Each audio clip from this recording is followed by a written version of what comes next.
آپ نے بریک پر جانے سے پہلے کچھ دیر پہلے فواد چودھری صاحب کے متعلق بھی بات کی تھی. فواد چودھری صاحب نے جو گفتگو کی ہارون صاحب، اس میں انہوں نے یہ بات بھی کی ہے کہ جنرل فیض حمید کو لے کے جو معاملہ الجھا، اس میں تو خان صاحب نے کبھی سوچا ہی نہیں تھا. چھوڑ دیں، آج ٹائم نہیں ہے. میرا خیال ہے وہ اس میں مبالغہ کر رہے ہیں. باقی باتیں انہوں نے ٹھیک کی ہیں کہ وہ اسٹیبلشمنٹ سے دوری ہو گئی تھی، اس کا اصل نقصان پی ٹی آئی کو بالکل نہیں پہنچا ہے.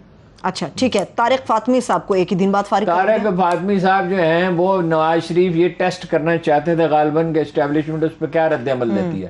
طارق فاطمی پہ الزام ہے ملک کے مفادات کے خلاف کام کرنے کا. تمام انسان خود غرض ہوتے ہیں، کچھ لوگ زیادہ خود غرض ہوتے ہیں. طارق فاطمی زیادہ خود غرض لوگوں میں ہیں اور خوشامد درآمد سے وہ بنے تھے ایڈوائزر، کیونکہ اس میں جنرل راحیل شریف نے سٹینڈ لیا تھا یہ جائیں گے یہ دونوں جو ڈان میں پاکستان کے خلاف خبریں چھاپے گی، ڈان لیکس جس کو کہا جاتا ہے. جی جی جی. اور اس میں پرویز رشید ملوث تھے، یہ تھے محترمہ بھی ملوث تھیں، یہ مریم نواز بھی. اچھا. جنرل راحیل شریف سے نے کہا کہ چلیے خاتون ہے ان کو چھوڑ دیں. انہیں اندازہ نہیں تھا کہ بعد میں اس کے نتائج کیا ہوں گے. اس وقت مجھے ایک میٹنگ میں مشورے کے لیے بلایا گیا تھا. میں نے کہا تھا یہ غلطی نہ کریں، یہ اگر آپ اس پہ پرویز رشید کو اور اس کو آپ نے ٹالریٹ کر لیا اے پی این ایس سے، انہوں نے کہا جی میڈیا میں بڑا پرابلم ہو جائے گا. ہاں جی، یہ میں نے کہا ان اخبارات کے خلاف بھی کارروائی کریں. میں نے کہا جو آدمی ایک دفعہ بلیک میل ہوتا ہے وہ ہمیشہ بلیک میل ہوتا رہتا ہے. ٹھیک ہے نا جی. مریم نواز اب جا رہی ہیں جی وہاں عمرہ کرنا ان کا مسئلہ نہیں ہے. انہوں نے کہا دل چاہتا ہوگا عمرہ کر لیں. ٹھیک ہے جی، کس مسلمان کا دل نہیں چاہتا. جائیداد کے مسائل ہیں وہاں جا کے وہ نمٹانے، وہ جائیداد اپنے نام کرانی ہے. سعودی عرب میں؟ وہ سعودی عرب میں نہیں، وہاں سے لندن چلی جائیں گے. اچھا، وہاں سے آگے وہ چلی جائیں گی. ٹھیک ہے. ای سی ایل کے حوالے سے ہارون صاحب، رانا ثناء اللہ صاحب پرانے وزیر جو ہیں ان کے نام نکال دیے جائیں گے، جن میں سے اکثر جو ہیں ان کے خلاف عدالتوں میں مقدمات ہیں. نئے جو عمران خان کے وزیر ہیں ان کو شامل کر دیے جائیں گے. ابھی چند دن چند ہفتے یہ اس انتقامی کارروائی پہ کام کریں گے، پھر یہ عوامی سیلاب بڑھتا چلا جائے گا. پھر یہ سب فیصلے انہیں واپس کرنے ہوں گے. اب فیصلے ایوان وزیر اعظم میں ہوں گے ہی نہیں، اب گلیوں اور سڑکوں پہ ہوں گے یا اسٹیبلشمنٹ فیصلہ کرے گی، اس لیے کہ اتنی بڑی بدامنی کا خطرہ ہے کہ اس کو کوئی سنبھال ہی نہیں. اچھا، تو یہ بھی کوئی انتقامی کارروائی ہے کہ سی پیک اتھارٹی ختم کرنے کا فیصلہ کر لیا حکومت نے؟ مجھے نہیں پتا اس کا، میں نے کام نہیں کیا. سی پیک اتھارٹی نہیں، وہ تو سی پیک کو تو ختم نہیں کیا جا سکتا. سی پیک کی پاکستانی فوج گارنٹر ہے، ملک کے مفاد میں ہے. اتنی بڑی انویسٹر اسلحہ آپ ان سے لیتے ہیں، ساری ڈیپینڈنس آپ کی ان پہ. اپنا 5th جنریشن کا طیارہ بنا رہے ہیں، اس میں بھی ان کی انپٹ ہے. کچھ روس سے انجن آتے ہیں، ٹینک ان کی مدد سے بنایا ہے. پاکستانی فوج کے کرنل لیول تک کے افسر جو ہیں وہ چینیوں کے ساتھ مل کے کام کرتے ہیں. ہائی ٹیک پہ جنگ چلی گئی ہے، ہائی ٹیک کے بغیر اب جنگ نہیں لڑی جا سکتی. یہ فوج نے فیصلہ کر لیا ہے کہ تعداد کم کر دی جائے گی اور صلاحیت بڑھا دی جائے گی. یعنی اسلحہ بہتر ہوگا، تعداد کم کی جائے گی. وہی روپیہ ہے، بجٹ نہیں کم کیا جائے گا. وہی جو بجٹ ہے وہ ہائی ٹیک پہ خرچ کیا جائے گا، آئی ٹی پہ خرچ کیا جائے گا. ٹھیک ہے ٹھیک ہے. موجودہ سچویشن پہ آخری سوال پھر میں آگے بڑھوں گی. وفاقی وزیر قانون اعظم نذیر طارڑ صاحب، کل بھی مختصر گفتگو ہوئی اوورسیز پاکستانی کے حوالے سے جو معاملہ تھا اور ای وی ایم مشین. وہ جی انہوں نے یہ کہا نا کہ ہمارے پاس پیسے نہیں ہیں. بہت آسان حال ہے. اوورسیز پاکستانیوں سے کہیں کہ آپ اس کے اخراجات خود برداشت کریں. ٹھیک ہے، اس کے لیے پاکستانی قوم بھی فنڈ چندہ دے دے گی، اوورسیز بھی دے دیں گے. ان کو $1,00,000 چاہیے یا $1 کروڑ چاہیے یا $10 کروڑ چاہیے. یہ اصل مسئلہ یہ نہیں کہ وسائل نہیں ہیں، ان کے پاس وسائل ہیں اور سب چیزوں کے لیے ہیں. 150 ارب روپے پٹرول میں جا رہا ہے جو یہ زیادہ ایسا برداشت نہیں کر سکتے ہر مہینہ. جو ظاہر ہے 25 سے لے کے 50 تک شاید اس سے زیادہ پٹرول کی قیمت بڑھے گی، گیس کی بھی بڑھے گی. 100 ارب روپے ترقیاتی بجٹ میں کم ہو گئے. صنعتوں کے لیے جو مراعات ہیں وہ ختم کی جائے گی، بجلی کی قیمت بڑھائی جائے گی. یہ سب IMF کے سارے مطالبے مانے جائیں گے. ٹھیک ہے چلیے. اس کے لیے بھی پیسوں کا بندوبست ہو سکتا ہے. نہیں تو یہ اوورسیز پاکستانی سے کہیں وہ ان کو مشینیں بھی خرید دیں گے، پیسے بھی دے دیں گے، ووٹ وہ بہرحال وہ دیں گے. اور یہ کون ہے روکنے والے؟ یہ روک سکتے ہی نہیں. یہ اب اقلیت میں ہیں ساری پارٹیاں مل کے بھی. ٹھیک ہے چلیے. اب پیسوں سے بات ہٹ کے اب ذرا جذبے کی طرف چلتے ہیں.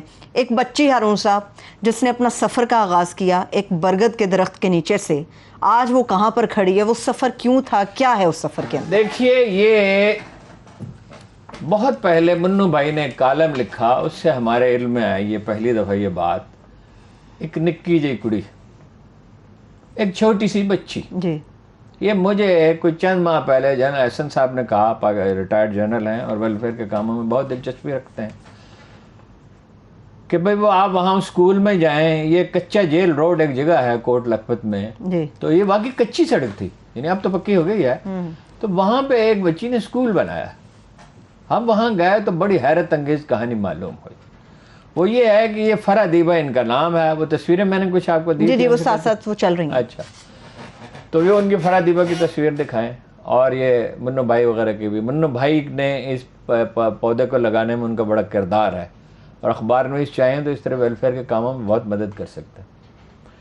وہ کالج میں پڑھتی تھیں, اور انہوں نے جو بڑی آبادیاں تھیں جی, ڈیفنس ہے یا گلبرگ ہے یا شاد, ان کے ساتھ جو کچی آبادیاں تھیں وہاں جانا شروع کیا. ان کی موٹیویشن یہ تھی کہ ان کے والد تھے پولیس میں, اور انہوں نے یہ کیا کہ پولیس کی نوکری چھوڑ دی کہ اس میں حرام کے بغیر گزارا نہیں ہو سکتا, اور حرام میں کھا نہیں سکتا. صوفی منش آدمی تھے, ان کی تربیت اچھے ماحول میں ہوئی تھی, لہذا وہ انہیں ایک نیچرلی ہمدردی تھی, والد انہیں انکریج کرتے تھے. انہوں نے کچا جیل روڈ پہ ایک برگد کے نیچے 60 بچوں کو تناب پڑھانا شروع کر دیا when she was in college 2002 میں, 20 سال پہلے. کچا جیل روڈ پہ بچوں کو پڑھانا, 60 بچوں کو. میں نے ان سے کہا یہ فیصلہ آپ نے کیسے کیا؟ انہوں نے کہا میں نے نہیں کیا, ایک بچے نے کیا. ایک بار میں وہ کینڈی وغیرہ لے کے جاتی تھی ان کو دینے کے لیے, ان کی کہانیاں نوٹ کرتی رہتی تھی. یہ بچے جن کے والدین کوئی ریڈی والے ہیں, کوئی سائیکل مرمت کرتا ہے, کوئی دیہڑی دار ہے, کوئی چوکی دار ہے. تو وہ میں نے سوچا کہ یہ ٹافیاں وغیرہ ان کو بعد میں دوں گی, تو ایک بچے نے کہا نہیں مجھے نہیں چاہیے, مجھے پینسل اور کاپی چاہیے. اچھا, اسی لمحے میں نے فیصلہ کیا کہ میں ان کو پڑھاؤں. جب اللہ کسی سے کام لینا چاہتا, میں آپ سے کہتا ہوں نا کہ اللہ کو کسی لشکر کی کوئی ضرورت نہیں ہے, ایک سچا اور کھرا آدمی چاہیے ہوتا ہے. بو علی اندر غبار ہے ناکو گم, اقبال کا آج دن ہے, اس پہ بات کرنے کا ٹائم نہیں افسوس. بو علی اندر غبار ہے ناکا گم, دست رومی پردہ محمل گرفت, ایک ذرہ خلوص بھی پروردگار ضائع نہیں کرتا. پھر انہوں نے یونیورسٹی میں داخلے لیے, شام کی کلاسوں میں LLB میں, تاکہ دن کے وقت بچوں کو پڑھا سکیں. 3.5 مرلے کا ایک مکان کرائے پہ لیا, اور جو ٹیوشن سے پیسے وہ کماتی تھی 4500 روپے, وہ اس کا کرایہ تھا. رفتہ رفتہ لوگوں نے پھر ARY نے ایک سروے کیا جس میں 6 ایسے پاکستانیوں کا انتخاب کیا جو اپنے طور پہ کوئی بڑا کام کر رہے تھے خدمت خلق. اس میں ان کو بلایا گیا. کسی نے 4 کنال زمین کے ان کو پیسے دے دیے. پھر گجر خان سے کسی خاتون نے فون کر کے 8 کنال کا پیسے دے دیے. اب وہ 32 کروڑ روپے کا بجٹ ہے, 8 کروڑ روپے کی صرف بلڈنگ بن رہی ہے, 250 بچوں کو کھانا بھی ملتا ہے. پھر کاموں کی میں, شاید پتوں کی میں کون سی جگہ ہے, وہاں کسی نے فون کیا کہ آپ بچوں کو پڑھا رہی ہیں, ہمارے بچوں کو پڑھا دیں, ہم اسکول بنا, 2 اسکول بن گئے. 1000 سے اوپر بچے ہیں, ان میں سے بہت سے بچوں کو کھانا بھی دیا جاتا ہے. 250 جو استانیاں پڑھاتی ہیں, خواتین پڑھاتی ہیں سب, جو استانیاں پڑھاتی ہیں ان کو مزید پڑھنے کے لیے بھی پیسے دیے جاتے ہیں. زبردست زبردست. ٹھیک ہے, یہ میں اس پہ مزید گفتگو جو ہے وہ کروں گا, اور اب کچھ سوال سیاسی وہ رہ گئے ہیں وہ جو اگلے ہفتے کے پروگرام میں کروں گا.